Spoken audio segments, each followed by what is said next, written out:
राधे राधे। बनाएंगे milk powder से गुलाब जामुन। इसका जो टेस्ट है बिल्कुल मावे के गुलाब जामुन जैसा ही होता है।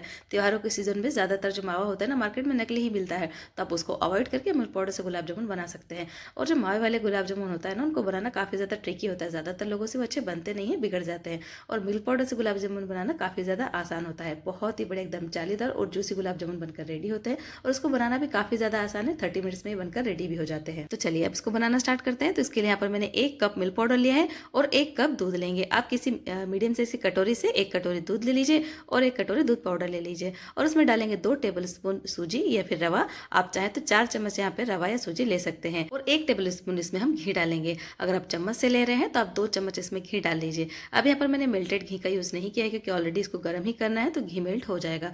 मैं यहाँ पे अंदाज से ही घी डाल रही हूँ। आप चाहें तो मेल्टेड मटर या मेल्टेड घी 1 टेबल स्पून इसमें ले लीजिए। अब इसको पहले हम अच्छे से मिक्स कर लेंगे, दूध को और दूध पाउडर को। उसके बाद हम गैस की फ्लेम को ऑन करेंगे और लो टू मीडियम फ्लेम पर इसको इस तरीके से कंटिन्यू चलाते जाएंगे और इसको गाढ़ा करेंगे। बेसिकली एक मावा बनाने की प्रोसेस है, जिस तरीके से हम मिल्क पाउडर से मावा बनाते हैं, बस यही है। इसमें मैंने सिर्फ सूजी ऐड की है, जिससे जो हमारा जो गुलाब जामुन होगा ना, उसका टेक्सचर अंदर से बहुत ही बढ़िया एकदम दानेदार या रवा रवा आएगा। अगर आप चाहें तो सूजी ना भी डालें, बहुत लोग नहीं डालते, सिर्फ इसमें मैदे का ही यूज़ करते हैं।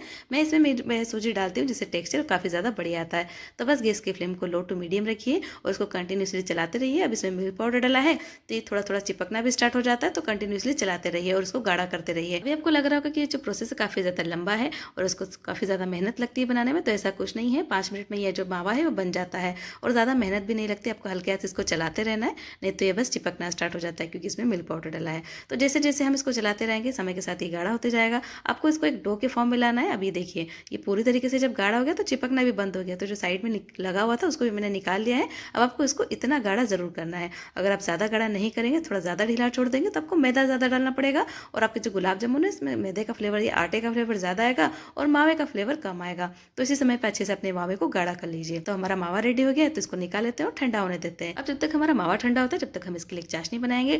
तो उसी कढ़ाई में दोबारा मैंने आधा कप चीनी ली है और आधा कप पानी लिया है। अब इसके हमको एक पतली चाशनी बनाना है, ज़्यादा गाढ़ी चाशनी नहीं बनाना है, क्योंकि गुलाब जामुन तो हमारा बढ़िया जालेदार बनकर रेडी होगा ही, लेकिन उसके अंदर तक चाशनी भी जाना जरूरी है। तो एक पतली सी चिपचिपी सी चाशनी बनाकर रेडी कर लीजिए। जिस तरीके से हम मावे के गुलाब जामुन के लिए, जलेबी वगैरह के लिए चाशनी बनाते हैं, उतनी ही। ये देखिए, कोई तार नहीं बन रहा है, बस पतली चिपचिपी सी चाशनी है। अभी आपको यहाँ पर मेरी चाशनी की क्वांटिटी डबल दिख रही है, क्योंकि मेरे पास पहले से जो चाशनी अवेलेबल थी उसका भी मैंने यहाँ पर यूज़ कर लिया है।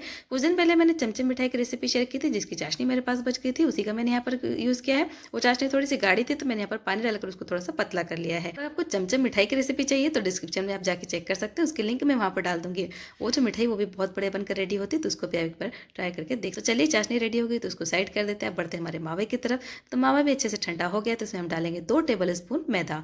अब यहाँ पे मैदा आपको 2 टेबल स्पून डालना है, नहीं तो आपके जो गुलाब जामुन है फट सकते हैं। उसमें डालेंगे आधा टेबल स्पून दूध, या तो दूध की जगह पानी का भी यूज़ कर सकते हैं। अगर आप मेजरमेंट स्पून से नहीं डाल रहे हैं तो आप 4 चम्मच मैदा ले लीजिए और 1 चम्मच यहाँ पर आप दूध डाल सकते हैं। या तो फिर अगर आपका जो मावा है वो थोड़ा सा पतला बना है, मतलब थोड़ा सा ढीला ढीला है, तो अब यहाँ पर दूध का यूज़ मत करिएगा या पानी का यूज़ मत करिएगा। अब इन सबको अच्छे से मिक्स कर लीजिए और इस तरीके से आपको अच्छे से रगड़ रगड़ के उसको आटे की तरह से मसल लेना है या फिर आटे की तरह गूँथ लेना है। अभी आपको काफ़ी ज़्यादा स्टिकी दिख रहा है, चिपक रहा है, लेकिन एक्चुअली में चिपकता नहीं है। जिस तरीके से मैं इसको इस तरीके से मुट्ठी बनाकर जब इसको डिशम डिशम कर रही हूँ ना, तो देखिए मेरे हाथ पे ये नहीं चिपक रहा है। ये देखिए। तो एक काम करेंगे, इसको इस तरीके से पहले चम्मच या चाकू से पहले पूरा थाली में से निकाल लेते हैं। उसके बाद हम इसको जब नीट करेंगे तो ये अच्छे से नीट होगा और चिपकेगा भी नहीं।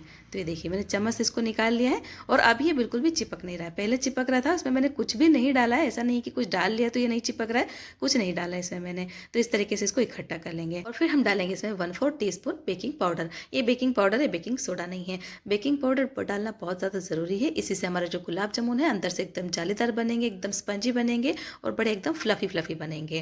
तो इसको ज़रूर से डालिएगा। अब इसको डालने के बाद अच्छे से हम इसको मिक्स कर लेंगे और अच्छे से इसको हम गूँथ लेंगे। आप चाहे तो जिस समय हमने मैदा डाला है ना, उस समय भी इसको डाल सकते हैं, लेकिन उस समय उससे डालना मिस हो गया था तो मैं डाल नहीं पाई थी, तो अभी डाल रही हूँ। अब इसको डालने के बाद अच्छे से इसको नीट करिए, जिस तरीके से हम आटा गूँथते हैं उस तरीके से, जिससे बढ़िया तरीके से एकदम स्मूथ हो जाए और हमारे जो गुलाब जामुन है उसमें कोई भी सल ना बने। तो एकदम इसको चिकना कर लीजिए गूँथ गूँथ कर। चलिए, इसको मैंने अच्छे से नीट कर दिया। अब हम इसके गुलाब जामुन बनाएंगे। तो हाथ में मैंने थोड़ा सा घी लगा लिया। अब यह घी या तेल लगा लीजिए लीजिए और इस तरीके से छोटी सी लोई काट कर इसके छोटे छोटे से गुलाब जामुन बना लीजिए। अब इसको एक काम करना है आपको कि अच्छे से इस तरीके से गोल गोल घुमाकर बना लीजिए, कोई सल मत आने दीजिए। वैसे तो ये इतना ज़्यादा चिकना हो गया है कि कोई भी सल बनता नहीं है। तो बस मीडियम से इसके गुलाब जामुन इसके बनाकर रेडी कर लीजिए। अब एक चीज़ का आपको और ध्यान रखना ये कि आप जितना बड़ा गुलाब जामुन बनाएंगे, ये फ्राई होने के बाद और जब चाशनी ये सोक कर लेगा ना, तो उसके बाद साइज़ में डबल हो जाएगा।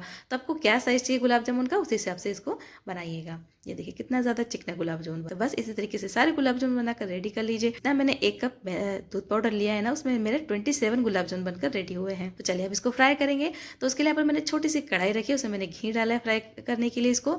तो मैं यहाँ पर घी का यूज़ कर रही हूँ, आप चाहे तो तेल में भी फ्राई कर सकते हैं, लेकिन गुलाब जामुन घी में फ्राई जब करते हैं ना, तो उनका टेस्ट जब डबल हो जाता है। तो एक बार घी में ट्राई करके जरूर देखिएगा। और अब गैस की फ्लेम को एकदम लो पर रखिए और घी को जो एकदम गुनगुना ही रखिए, ज़्यादा गर्म मत करिए। तो पहले हम एक गुलाब जामुन को फ्राई करके देखते हैं कि हमारे जो गुलाब जामुन है वो ठीक से बन रहे हैं कि नहीं।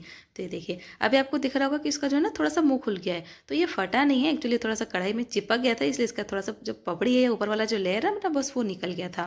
तो मैंने इसको चम्मच से थोड़ा सा चिपका दिया है और अब इसको मैं इस तरीके से फ्राई कर रही हूँ। अगर आपके गुलाब जामुन फट रहे हैं तो आप उसमें 1 चम्मच मैदा मिलाइए और उसको अच्छे तरीके से और नीट करिए, फिर आपके गुलाब जामुन को आप फ्राई कर सकते हैं। जब भी आप गुलाब जामुन को फ्राई करने के लिए कढ़ाई में डाल रहे हैं तो उसको टच मत करिए, बस कढ़ाई को या पैन को ही हिलाइए, जिससे जो उसमें घी या ऑयल है वो भी मिक्स होते रहेगा और आपका जो गुलाब जामुन है वो भी हिलते रहेगा, जिससे बढ़िया तरीके से फ्राई हो जाएंगे। और जब एक बार उनके ऊपर लेयर आ जाती है ना, तब आप उसको टच कर सकते हैं, इस तरीके से चम्मच से या स्पैचुला से हिला सकते हैं। तो एक चीज़ का और ध्यान रखिए कि अगर आप कभी भी रसगुल्ला या गुलाब जामुन बनाते हैं तो सबसे पहले एक ही फ्राई करके देखिए या एक ही को बॉईल करके देखिए, नहीं तो अगर फटना स्टार्ट हो जाएंगे तो सारा आपका मावा या छेना वेस्ट हो जाएगा। तो चलिए अब वो जो गुलाब जामुन है वो रेडी हो गया था, तो उसको मैंने निकाल लिया है और अब यहाँ पर मैंने जो दूसरे गुलाब जामुन बन के रेडी करके रखे हैं वो डाल देते हैं। तो यहाँ पर मैं एक बार में 6 गुलाब जामुन डाल रही हूँ। तो अभी यहाँ पर आपको दिख रहा होगा कि काफ़ी ज़्यादा स्पेस है, लेकिन मैंने ज़्यादा नहीं डाले क्योंकि क्या होता है ना, फूल कर डबल हो जाते हैं साइज़ में, तो अच्छे तरीके से उनको स्पेस भी मिलना चाहिए फ्राई होने के लिए, इसलिए मैंने यहाँ पर कम ही डाले हैं। तो इनको भी इस तरीके से पहले कढ़ाई को इस तरीके से हिलाएंगे और लो फ्लेम पर ही इनको हम इस तरीके से हिलाते हुए फ्राई करेंगे। जब इनके ऊपर थोड़ा सा लेयर आ जाएगा तब हम चम्मच से इसको मिक्स कर सकते हैं। तो देखिए कितनी बढ़िया तरीके से एकदम गोल गोल गुलाब जामुन बने हमारे, और ये देखिए एकदम बॉल की तरह दिख रहे हैं, जिस तरीके से बॉल आता है बस उसी तरीके से। और अभी देखिए इनका साइज़ भी डबल हो गया है, साइज़ जो है ये फूल गए हैं अच्छे तरीके से। तो बस इस तरीके से इसको मिक्स कर लीजिए। अभी इनके ऊपर कलर आ गया है तो हम इसको चम्मच वगैरह से हिला सकते हैं। देखिए इस तरीके से कढ़ाई को हिलाते हुए इसको फ्राई, बस इस तरीके से सुनहरा कलर आने तक इसको फ्राई कर लीजिए और इनको हम निकाल लेंगे। अब हम इनको डालेंगे डायरेक्ट हमारी चाशनी में। चाशनी जो है वो भी अभी ठंडी नहीं हुई है, चाशनी भी हमारी गुनगुनी है, तो उसी में हम इसको डाल देंगे। ये देखिए।